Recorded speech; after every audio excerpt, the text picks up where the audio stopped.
All right, so we're continuing on with the Peace Pilgrim, and we were just looking at the three areas that we've studied so far, the preparations, the purifications, and the relinquishments, right? The four preparations: right attitude toward life, bring your life into harmony with the laws that govern the universe, find your special place in the life pattern, and the simplification of life. Your purifications: purification of the body, it's the temple, take care of it. Give it good food. Respect it. Don't violate it. Purifications of thought, right? Be unselfish. Be inspiring. Be positive. The purifications of desire, right? Make sure that your desire are all born of inspiration and not of hunger. So don't base a desire on body or mind. Always base the desire on your nature, the nature of love, wisdom, and being, right? And the purification of motive, why you're doing things. Do things for their own sake as worship, right? The highest form of worship is the worship of God in humanity, in living beings. So go and worship God through service to living beings. Those are the four purifications. And then the final, the four relinquishments or renunciations. The renunciation of self-will, number one. The renunciation of the feeling of separateness, number two. The renunciation of all attachment, number three, and the relinquishment of all negative feelings. Right? So that's what she's taught us so far. And of course, she went into great description on each one. And we'll pick up tonight here. I'm not sure what page 20 it looks like we're on in the book, maybe. And oh, I've got a bird who's trying to break into the vent above my room. So every day it comes out and just sits up there and it taps on that vent for about 15 minutes every day. And I never know if somebody's at the door or if it's just the bird. All right. These are my steps toward inner peace. So all of those things we just talked about, she summarizes. These are all of the steps that Peace Pilgrim went through in order to become the incredible person that she became. A woman full of faith, full of fearlessness, a woman who lived on an ideal for the sake of peace, the peace of humanity, based on each of us finding our own inner peace, knowing that we can't change the world, we can only change ourselves. And by changing ourselves, we change the world we live in, because each one of us carries a universe within ourselves, right? And so you change, your world changes. It's a truth.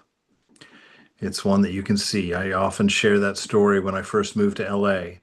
And since I'd been a San Franciscan for 27 years, I was coming to LA with my nose in the air, thinking, oh, these shallow people down here in Southern California, on their tans and their beautiful physiques and their tattoos and their styles. What a haughty and snobbish people they are, right? With my Northern California nose in the air.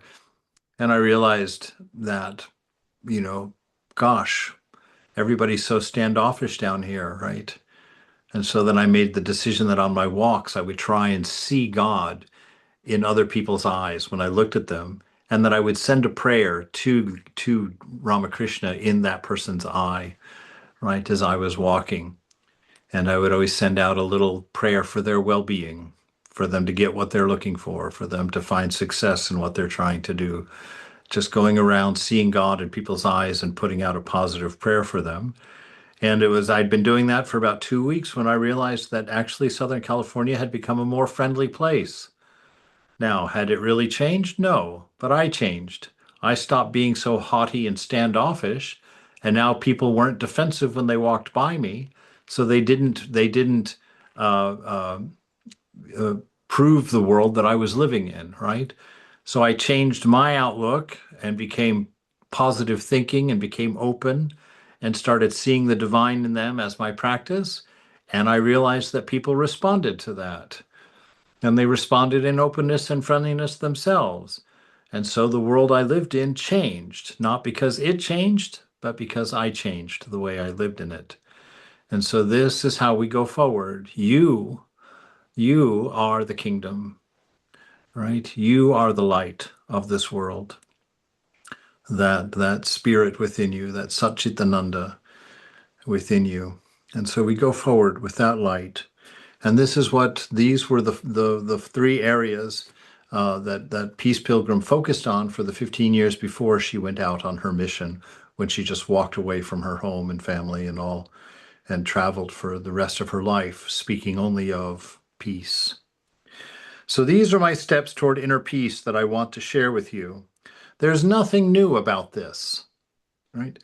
These are as old as time. These are truths that have always been true and will always be true, regardless of the conditions of society, regardless of the conditions of government, of politics, of social situations. Hold on to these principles and you will always find contentment. You'll always find fullness in this world. There's nothing new about this. This is universal truth. I merely talked about these things in everyday words in terms of my own personal experience with them. The laws which govern this universe work for good as soon as we obey them, and anything contrary to these laws does not last long. It contains within itself the seeds of its own destruction. The good in every human life always makes it possible for us to obey these laws. We do have free will about all this, and therefore how soon we obey and thereby find harmony, both within ourselves and within our world, is up to us. Right? There is not a third party out there determining these things for you. You choose your life. You choose where you live and how you live. You choose what you do and how you do it. It is your life. It is your freedom to express. And when you come to realize that you are solely responsible for the conditions of your life, then you have all of the power to change it in any way that you see fit. Right? And in that sense, you come to this knowledge of who you are, that you are love and wisdom and being, and you grow into the knowledge that life is not about attainment or achievement or getting, but life is about expressing freely and clearly with beautiful clarity this nature of love, wisdom, and being. That the more you're able to stay true to the expression of yourself, the more contented your life becomes, the more inspirational your character becomes, the more capable of love you become. Right?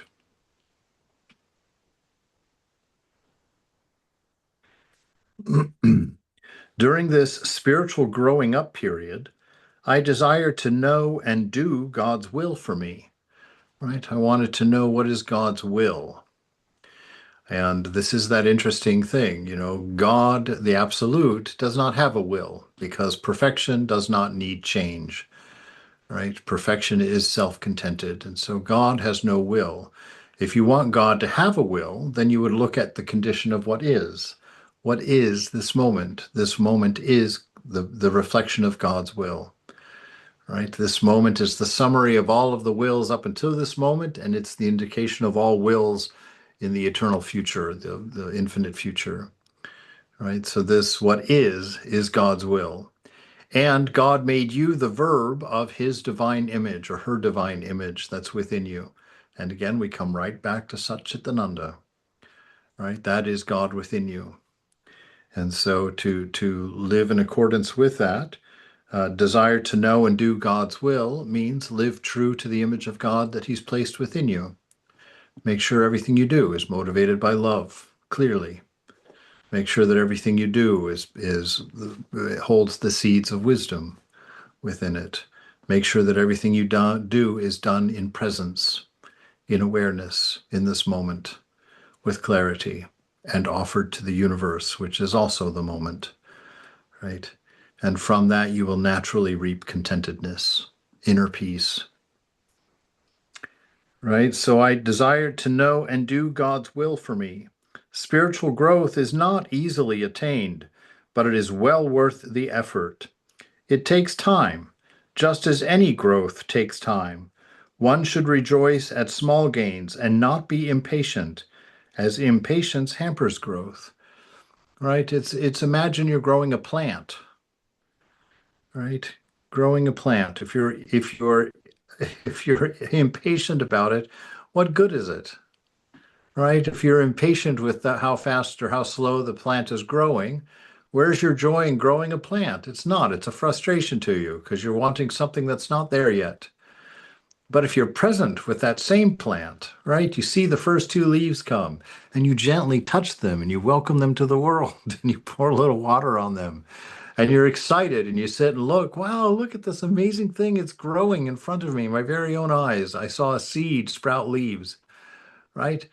And the most beautiful thing is that at some point it's going to be a beautiful plant in your room, right? It's going to be a beautiful plant. And the thing about that is it's going to be a beautiful plant regardless. Time passes, things happen. You don't worry about the passage of time. You worry about your moment that you're in at the moment, and it will sum up in time without you even knowing, right? Plant the tree, and in 20 years, you'll have somewhere to hang a swing. Don't plant the tree, and you won't, right? Time is going to pass regardless of whether you do your practice or not. If you do your practice, then in 25 years, you're going to know something about the beloved. You're going to be enjoying life more than you are today. If you don't do it because you don't feel like taking 25 years to do something, then in 25 years, you'll have nothing. It's up to you, all right? Do the work, do the bit every single day, just a little bit, and you'll go forward and you'll reap what you sow, and it will be beautiful. Become overwhelmed with how long it's going to take, become overwhelmed with how difficult you imagine it to be, and you lose the opportunity. So you see, it is in your court. You decide.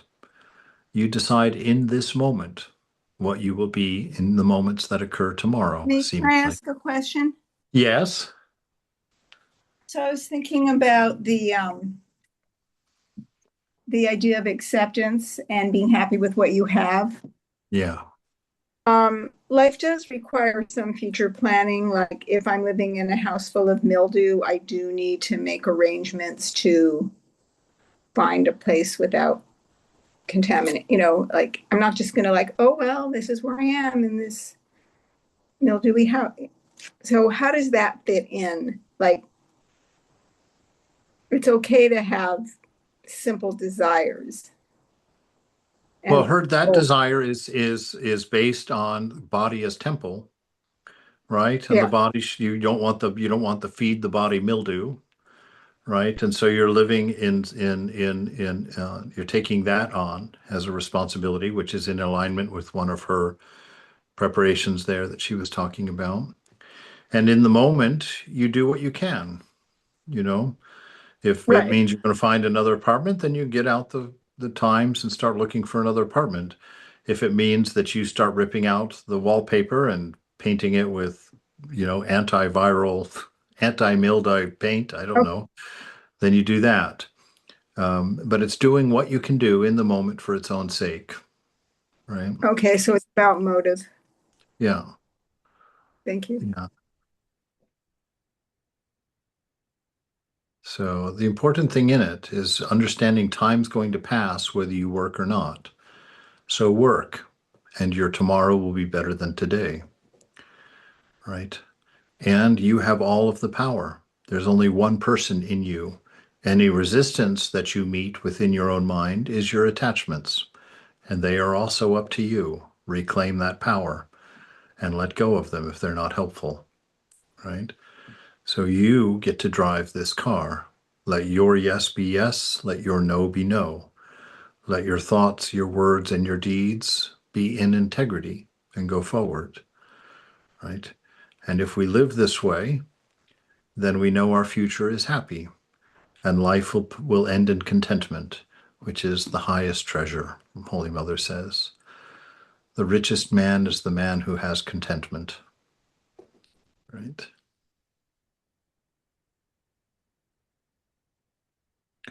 One should rejoice at small gains and not be impatient, right? See your mind as a toddler. And make sure that you understand all of your faults belong to either body or mind. And bring them up properly. Train them properly. They are your disciples, right? So that they will grow into mature, positive producing fruit in this world. The path of gradual relinquishment of things hindering spiritual progress is a difficult path, for only when relinquishment is complete do the rewards really come. Right? So this working on our renunciation, working on our relinquishments, working on letting go of our attachments, right? That can take some time and that takes some work because we've got a lot of habits. It's not because it's difficult. It's because we've created lots of unhelpful habits that now we have to undo, and that's the difficult part. Spiritual life is natural to us. We are spirit, right? But we've confused ourselves with body mind. So we have to undo the behaviors that have developed in us based on us thinking we were a body mind.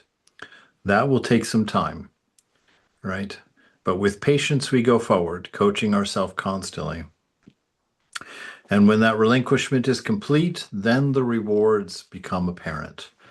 Then some contentment comes, some peace of mind comes, because you're not shooting at a moving target anymore. The path of quick relinquishment is an easy path, right? That one grand renunciation Ramakrishna talks about, or Holy Mother. You can have your enlightenment this very moment if you will stop desiring, right? If you will let go of your desires, this moment you can have enlightenment. So there is always that possibility. Don't weave narratives for yourself of multiple lifetimes based on an inaccurate judgment of what you are, right? You identify with a sinner, you identify with a weak person, you identify with someone who's stupid or someone who's worldly or somebody who's just not very spiritual. You identify with that, and then your mind draws out a narrative for you. Oh, this is going to take you many lifetimes because of this, that, and the other, right? And then you're on your karma. You've just written a narrative that's going to take you many lifetimes. Instead of that, be like the child that asked his teacher, will I realize God? He said, yes. How long? He says, look out across that valley there. Do you see how many trees? Yes. Do you see how many leaves on those trees? Yes. In that number of years, number of lifetimes, you will realize God. Now, that boy had a choice, two paths. He could walk away totally dejected. Oh my God, I've got thousands of lifetimes. This is horrible. It's what a depression this is. I'm defeated, right? Or you can be like the boy in the story. And the boy in the story started jumping up and down. So I will realize God. So I will realize, I'm going to realize God. And he's jumping and running around with a head chicken with his head cut off, excited, totally unconcerned it's going to take 10,000 lifetimes because he knows that 10,000 lifetimes will pass. He knows it's going to come and go. And at the end of it, he's going to realize God. And that's everything to him because it's everything to us. It's what we are. It's our birthright. It belongs to you. All right. And so we don't care. Well, maybe we care a little about how long it's going to take. But we keep going because that time will pass regardless. Just like what Nachiketa says, a long life is short indeed on the last day. Right? That's always the way this world is. And so we remember that. The last day will come. And if we've done our work and we've made our effort and we've gathered our chickens together, then it's going to be a beautiful last day. If we do nothing, because it's so far away, the time will pass, and when it comes, we'll have nothing. So it's up to us, right? Set your sights, set your dreams, and enjoy them now, knowing that their truth is inevitable, that your enjoyment of it is promised. And worry not. Just go forward. Yes. The path of gradual relinquishment of things hindering spiritual progress is a difficult path, for only then, when relinquishment is complete, do the rewards really come. The path of quick relinquishment is an easy path, for it brings immediate blessings. And when God fills your life God's gifts overflow to bless all that you touch, right? Because you become that. You become that beautiful energy of God, right? You're filled with light and love, and that's what flows off of you naturally. So you're always kind to the person you're sitting next to. You're always gentle and generous with the people that you're around, right? You're always looking for ways to be available to lifting someone up, to encouraging them. And in this, we find our nature, we find God, right? And the bliss of living. To me, it was an escape from the artificiality of illusion into the richness of reality, right? The artificialness of this world of stuff. No matter how much we collect, we always want more. You know, we need more places to store it, more places to put our tchotchkes, right? And if when we start following that path, you wake up one day and you look around and you're like, how come I'm still unhappy? How come I'm not content? I have a garage of 12 sport cars. I live in a mansion of 50,000 square feet. I've got swimming pools, you know. I've got everything. And yet at night I'm alone as I sit here. What am I? What have I done? What have I got? Right? And even more so to think about that deathbed. You have 50,000 square feet and you can't get out of your bed. What good were they?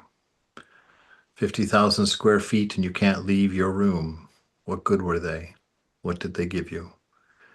Right? And so to constantly evaluate that which is important. And we again go to Nachiketas in the Katha Upanishad, where he tells us there is no teacher like death. Right? So not in a morbid sense do we think of death, but in a freeing sense, because death will show us what is important. Death shows us that loving people is one of the most important things. Death shows us that letting people know that we care about them is one of the most important things, right? So we pay attention to that and we measure our life by death.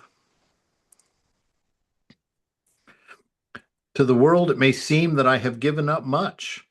I had given up burdensome possessions, spending time meaninglessly, doing things I knew I should not do, and not doing things that I knew I should do. But to me, it seemed that I had gained much, even the priceless treasures of health and happiness. All right, so this is what it looks like to a seasoned practitioner.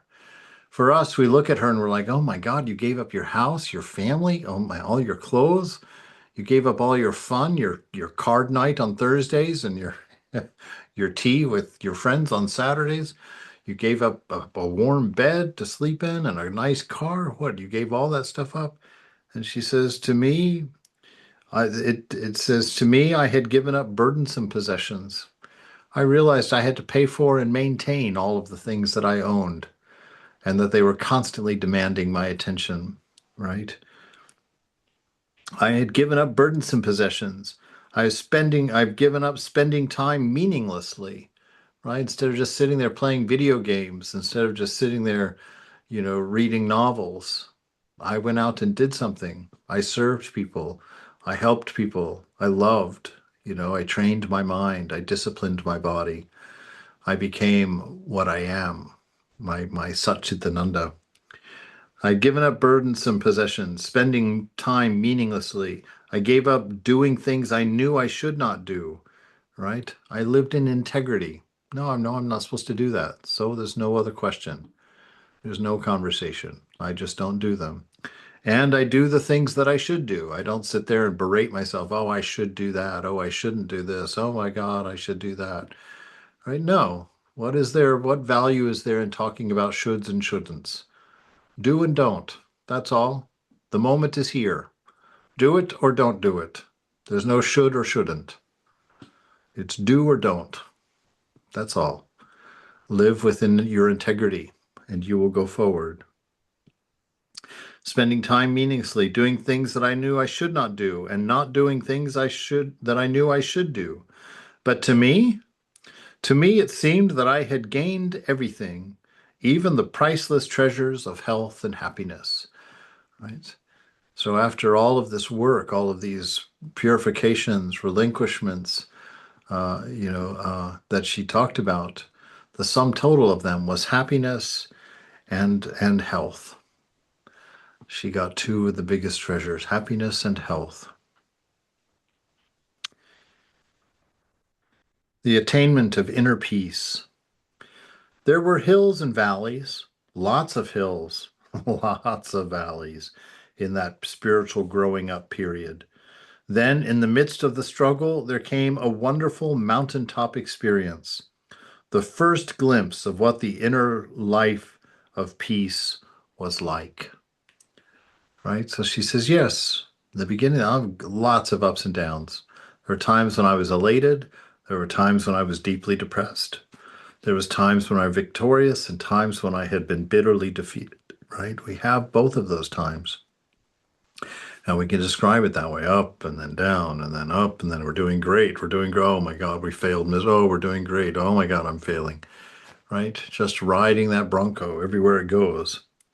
She says, but in the midst of that struggle, right? When you're engaged in that struggle, and what are you thinking about when you're in that struggle? Oh, I'm struggling, right? In the midst of that, oh my God, I'm struggling, she says, there came a wonderful mountaintop experience, the first glimpse of what the life of inner peace was like, right? That first moment when you touch that 220 volts of love flowing through the heart in that dark as you're sitting there trying to figure out what it is to meditate, you accidentally touch that voltage of pure love that is your nature.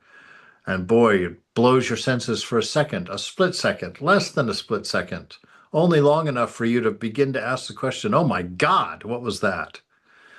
Right? And that's it for the rest of your life. You're like, I got to find that again. that that is amazing, right? That came when I was out walking in the early morning. All of a sudden, I felt very uplifted, more uplifted than I had ever been. All right, so she was out doing her morning walk like she's always doing. The day was exactly like any other day. So you don't know it's coming.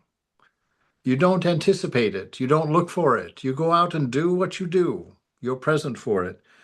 But when you're out there doing it, all of a sudden, I felt uplifted, very uplifted, more uplifted than I had ever been.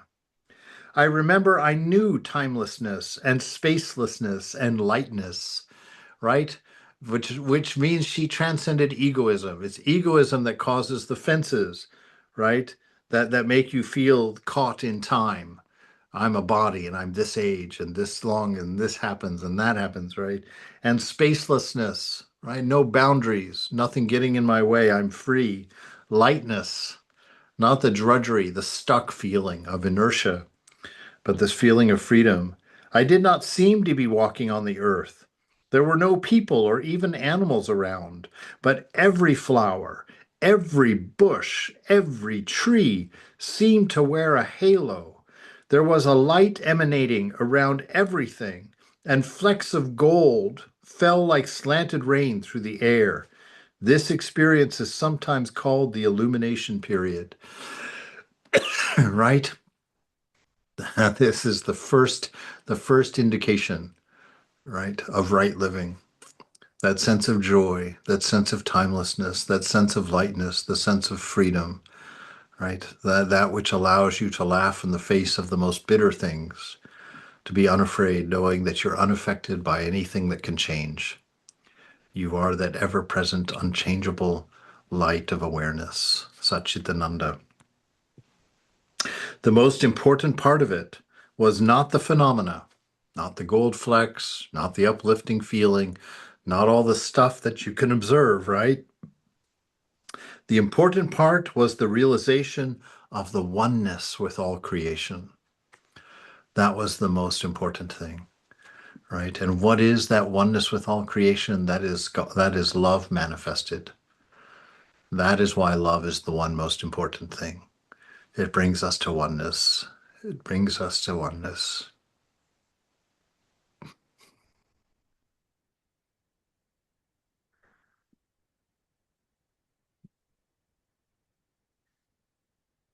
The most important part of it was the realization of the oneness of all creation, not only human beings. I knew before that all human beings are one, but now I knew also a oneness with the rest of creation, the creatures that walk the earth and the growing things of the earth, the air, the water, the earth itself, and most wonderful of all, a oneness with which permeates all and binds all together and gives life to all, a oneness with which many would call God. I have never felt separate since. I could return again and again to this wonderful mountaintop, and then I could stay there for longer and longer periods of time and just slip out occasionally, right? So initially it's barely touched. Oh my God, what was that? We spent the next few years trying to find it, only realizing that we couldn't find it because we were looking for it. So we stop looking and then it appears. And then we practice that. And we practice how long can I keep my mind still? How long can I keep my desires at bay? And we practice and we practice. And each time we can stay a little bit longer in that joy, a little bit longer in that bliss. Each time we learn a little bit more about grace. We understand its reliability, how it's always present, and we become unafraid to climb on it, knowing it will hold me up, it will sustain me, right? It is my ticket home. A oneness with which it permeates all and binds all together and gives life to all, a oneness with which would call God. I have never felt separate since.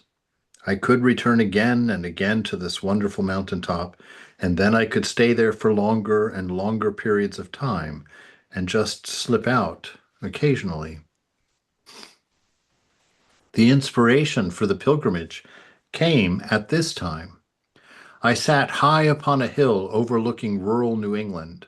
The day before I had slipped out of harmony, and the evening before I had thought to God, it seems to me that if I could always remain in harmony, I could be of greater usefulness. For every time I slip out of harmony, it impairs my usefulness.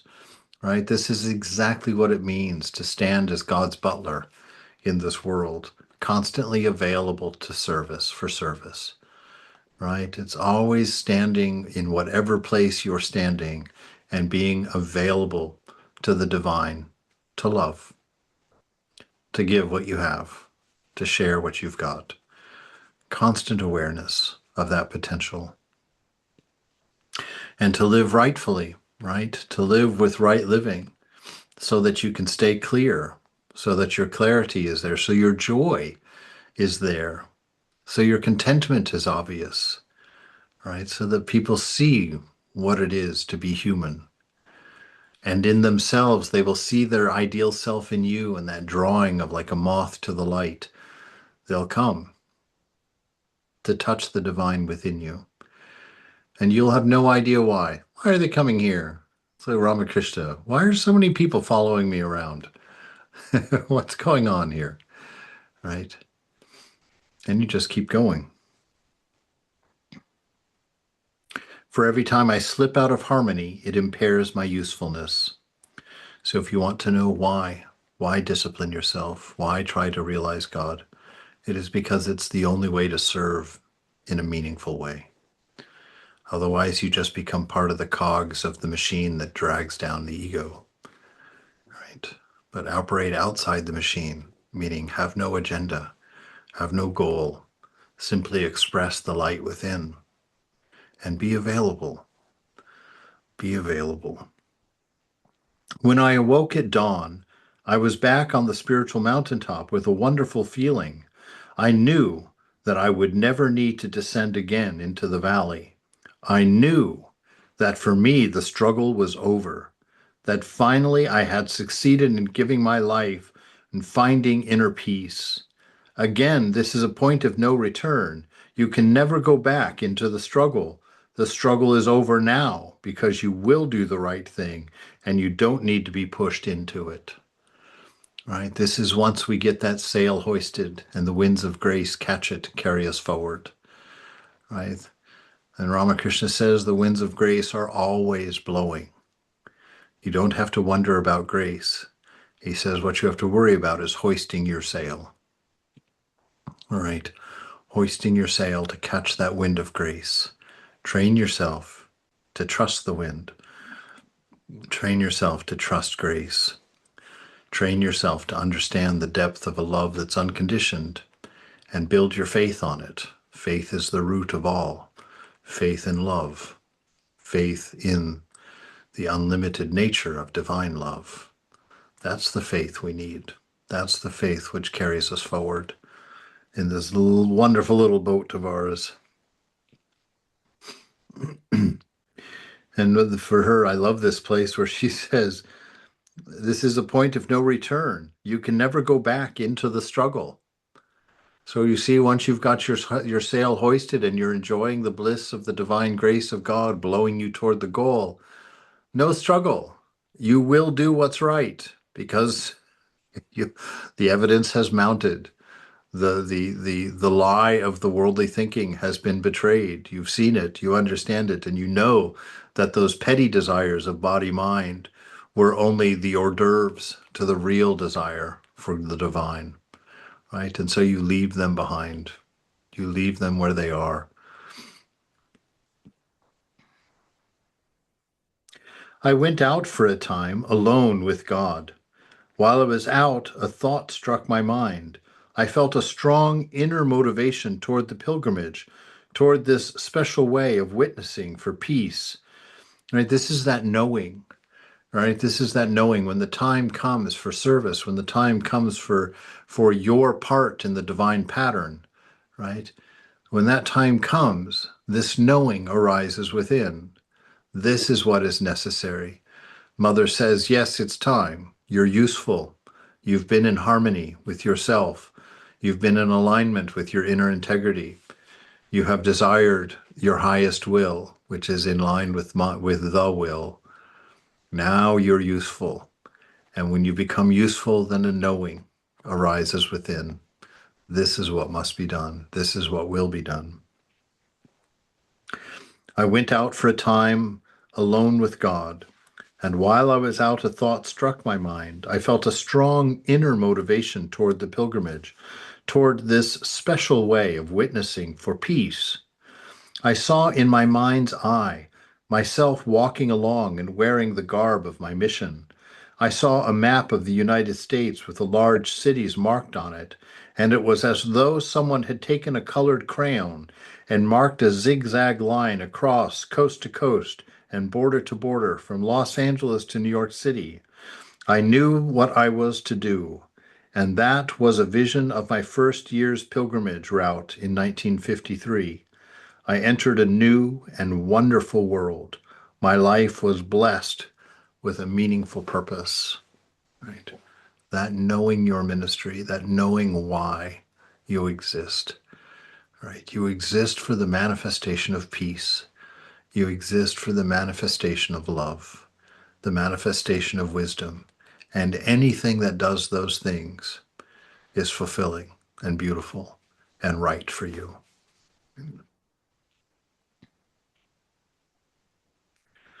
However, progress was not over. Great progress has taken place in this third phase of my life. It's as though the central figure of the jigsaw puzzle of my life is complete and clear and unchanging, and around the edges, other pieces keep fitting in, right? So all expansion is life, Vivekananda says, that as we come to each stage, we see a new horizon. We know ourselves to be larger and larger and larger and larger and larger and larger, right? We There is no end to love. You will never touch the bottom of love. There is always a growing edge, but the progress is harmonious. There is a feeling of always being surrounded by all of the good things, like love, like peace, like joy. It seems like a protective surrounding, and there is an unshakableness within which takes you through any situation that you may need to face. This is what we're talking about with that inner shrine. We find that inner shrine where that sacred space is. And we do our practice there. We sing the names and the glories of God and establish ourselves in the presence, right? And that is always carried around with us, this inner atmosphere of love, this inner atmosphere of joy, this inner atmosphere of bliss, which is palpable and experienced before the outside world because it's within, it's where we live. So we sit in that place like a rascola soaking in sugar syrup, right? Just sitting there with sweetness to offer to the world. And when we get jarred, we don't respond with anger and self righteousness. When we get jarred, we spill over our bliss. We spill over our sweetness, right? When somebody jolts you, it's not ego that comes out to protect itself. It's your full glass of divine inebriating bliss that you spill. Oh, so sorry, right? And joy is the result.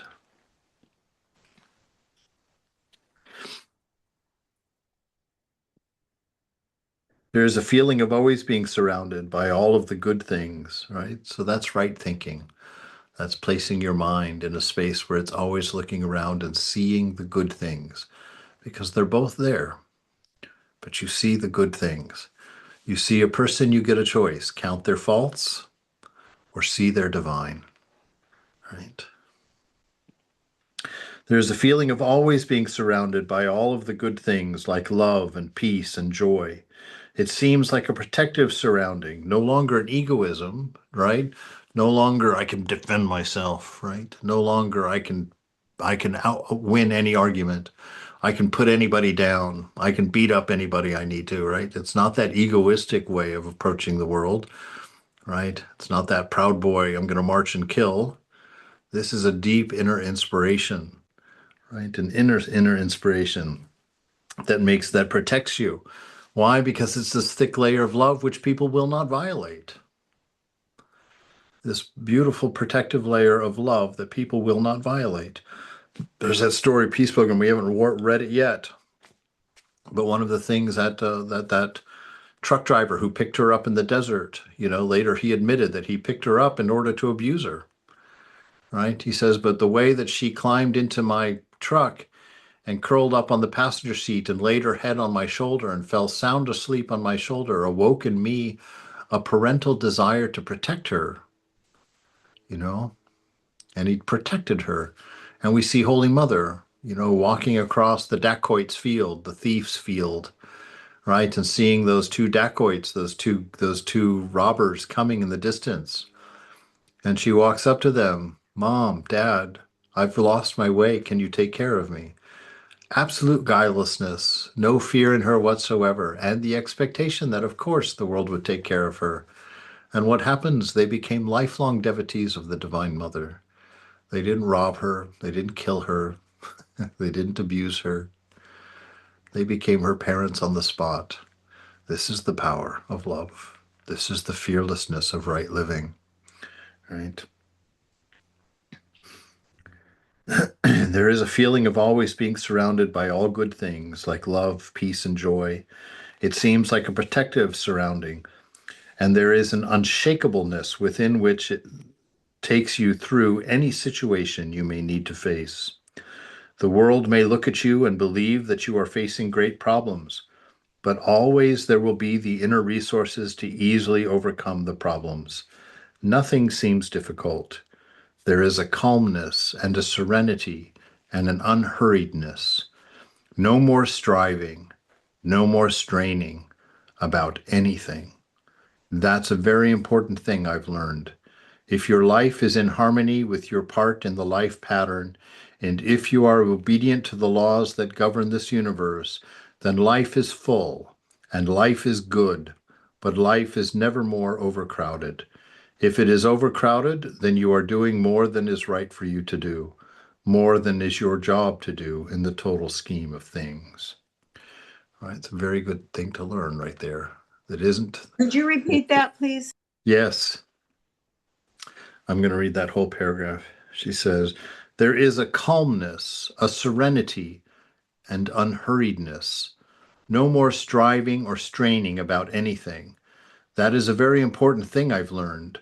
If your life is in harmony with your part in the life pattern, and if you are obedient to the laws which govern this universe, then life is full and life is good, but life is never more overcrowded. If it is overcrowded, then you are doing more than is right for you to do, more than is your job to do in the total scheme of things, right? So it's not maximizing, maximizing, maximizing. It's not that type A, accomplish, accomplish, do, better, bigger, higher, taller. It's not that. It's an ease of living, right? It's a casual discipline of going forward, not wasting the moments, but not crowding them either, right? Letting life come to you one moment at a time, picking up one thing at a time, doing it with love, setting it down and picking up the next thing, and just going forward, right? No deadlines, no agendas, just loving. Now, there is a living to give instead of to get. As you concentrate on the giving, you discover that just as you cannot receive without giving, so neither can you give without receiving. Even the most wonderful things like health and happiness and inner peace. There is a feeling of endless energy. It just never runs out. It seems to be as endless as air. You seem to be plugged in to the source of universal energy because you are. You are plugged in, right? This is when you learn that you are infinite, infinite in your love. You don't have to meter it out in little pieces to those whom your ego deems worthy. You can love everyone impartially and freely and are always willing to do it. You're never afraid of the cost because you know you have an infinite amount. You are now in control of your life, your higher nature, which is controlled by God, controls the body, it controls the mind and the emotions. The ego is never really in control. The ego is controlled by wishes for comfort and convenience on the part of the body, by demands of the mind, and by outbursts of the emotions. I can say to my body, lie down there on that cement floor and go to sleep, and it obeys.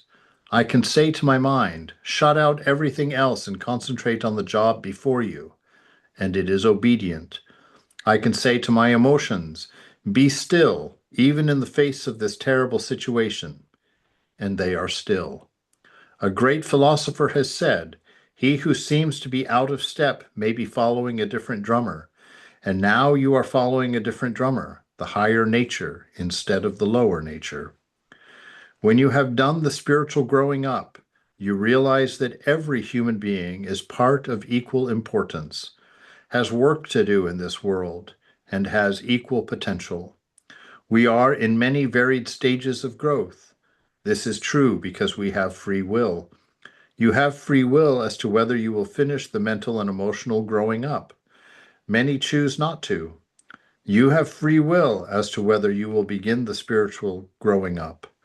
The beginning of it is the time when you feel completely willing, without any reservations, to leave the self-centered life and choose not to. But it was doing that growth and finding inner peace that prepared me for this pilgrimage that I walk today.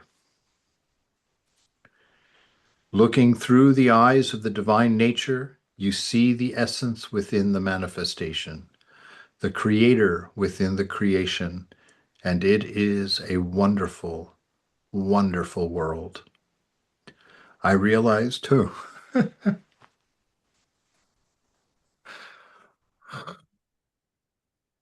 How long it's been since I've heard somebody say that. Oh, it is a wonderful, wonderful world. I realized in 1952 that it was the proper time for a pilgrim to step forth.